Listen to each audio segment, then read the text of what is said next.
what I'm trying to say is it feels like while everyone else was doing whatever they were doing, you felt kind of out of the loop. You knew that it wasn't right for you, but you also were being called by like everyone else to do it the way they were doing it. I feel like this is because you've always been very gifted.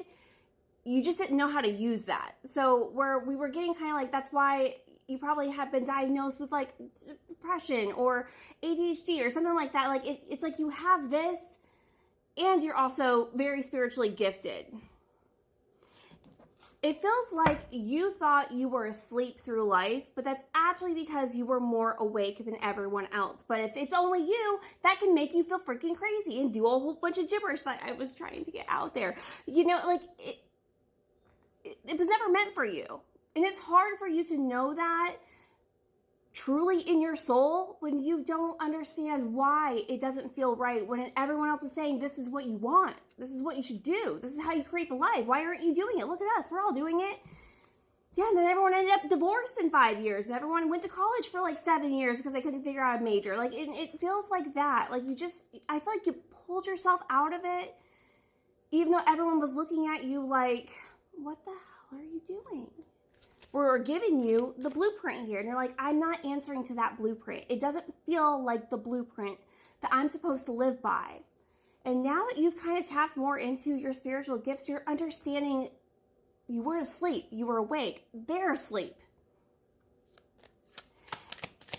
And as you are coming into your own in that way, this whole Pisces season ending and going into Aries, it's rejuvenating, but it also means that you have to let go of old parts of yourself.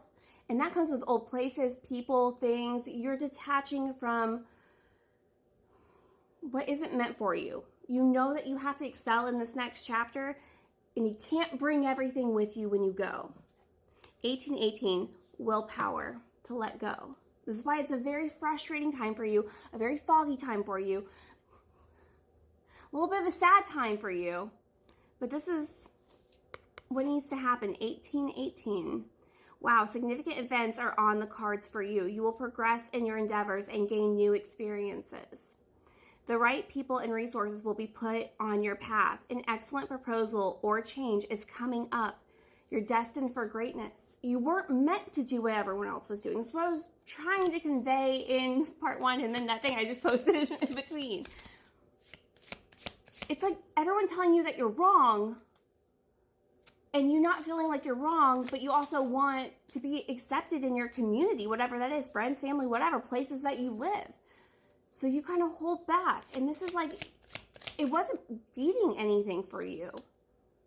So going forward, you know you have to make these changes, and those are painful. Those are not fun. That's not fun to walk away from everything that you've ever been taught, but it doesn't feel like the blueprint for your life going forward. 888 karma. Endless cycles. Everyone else is stuck in these cycles and you're not. Well, you were. You kind of were. I mean, you were awake, but you were still like in it. The first thing out was the Wheel of Fortune. You know that you are destined for this next path, that you have to change things and you have to let go of things to get there. A lot of money is coming your way. Fortune refers to more than just monetary material success. If you don't appreciate the people in your life now, you won't have them tomorrow. This message encourages you to take personal responsibility and use it to realize your greatest potential. Because understand, this isn't like everyone in your life is just like, oh, they're sheep, ew, gross. No. You have to take accountability. You have lived and done the motions here. Now you take accountability for that so that you can go forward. Because just blaming everyone else and being like, oh, well, you did this to me and that happened here. And that's why I am where I am right now in life. This is like you getting sick of your own. This is why this next chapter coming in is like the greatest one, the best part. Because you're taking accountability. For your stuff. You're not holding on to everybody else's shiznit, but you're taking accountability for yours. You were in this karmic cycle. That's not because everything was out to get you and everyone was doing bad towards you. You participated. You called it in. But you are elevating into this next chapter. I'm not yelling at you. I'm just yelling. What's going on here? Knight of Cups. Oh my gosh. The Nine of Pentacles and the Queen of Pentacles. Like, with your heart that you know the things that that's meant for you, this greatness, this new change of life, I feel like there's going to be a move involved. Even if that's not moving, like, out of your, like, even commute, like, just moving place. I'm just seeing a lot of scenery. Travel will be involved here.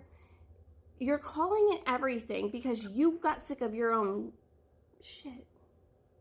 It's one thing to be able to call out everybody else and be like, oh, that's a problem with you and that's a problem with you. But this is painful. This is you taking accountability for that. And then also being able to forgive yourself for not wanting to stay in it. You don't just because you did participate doesn't mean that you have to stay and keep participating. You want a participation trophy? Or do you want to win without like knocking someone on the head? Yeah, I said it. Yeah. All of this relies on you trusting yourself, trusting your instincts, and not placing blame anywhere. To be able to move forward, to do better. You know better, you do better. We always get there eventually. I do feel like you're going to have to let go of something, and that's very painful. And I am getting that might be people and places. There's a move. It's not just a physical move, but I do feel like there will be a physical move involved as well this year. Acceptance, radiant goddess. You are an amazing goddess ready to fully understand how significant you are. Tap into your power by owning your beauty and potential, by not making any apologies for it. You're different. You have to choose a different path. You're being called. You're co-creating your best timeline, your most favorable timeline with the universe, not with your buddies and not with your like homegirls over here. No, you have to do things differently. That means that you have to take yourself out of the places and the people that you've surrounded yourself with. Love them. I mean, it's not like we're saying throw everything and everyone away, but your old life, anything that's not serving you, this is the time. This is the chaos that's happening. It's meant to be chaotic, because if it's not chaotic, you're not going to get the red flag that says, hey, it's time to get moving. This next chapter will be your most abundant timeline, your most favorable timeline where you can manifest anything that you want and so desire. But you are the one that has to make that move. You have to start with that change. It's not pointing the finger at everybody else. It starts with you. It's 1 p.m. on the dot right now. Let's go to part 3.